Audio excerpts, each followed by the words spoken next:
मटियाली प्रखंड का जुलंती चाय बगान कर पार्ट नंबर 21/23 में लंबा समय से एगो कलवर्ट कर मांग रहे जे अब मटियाली पंचायत समिति सहकारी सभापति विद्या बाड़ला कर पहल से BCW डिपार्टमेंट कर ओर से एक कलवर्ट कर मांग पूरा होलक।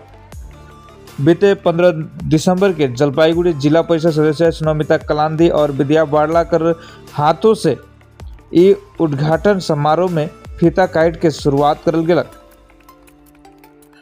ये कलवर्ट बने से स्थानीय आदमी मन में काफी खुशी कर लहर देखल गेलक। सबके की जोहार।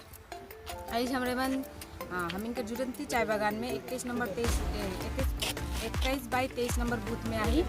तो हमिनकर ई जे हमिन जे मतलब कलवर्ट कर जे उद्घाटन कर ली एगो बहुत दिन से दाबी रहलक। हमिनकर जे इलाका कर जे जनगण मन कर इकर भी रही। हमिनकर जे स्कूल आहे छुआ मन के बरसात का टाइम में स्कूल आवे के जगले भी असुविधा होत रहलक और जे मन हिने कर जे इलाका कर जे मतलब बासिंदा मन है से मन के भी इन्हें से काम मन जाएगा इसलिए असुविधा होत रहलक। तो हमिन आज पश्चिम बंगाल सरकार के माननीय मुख्यमंत्री के धन्यवाद देवीला तथा हमिनकर जे BCW डिपार्टमेंट है ओकर जे मंत्री मन है से हमिन धन्यवाद देवीला ताकि हमिनकर इलाका में हमिनकर जे कलवर्ट कर मांग रहलक से पूरा करे कर लगे।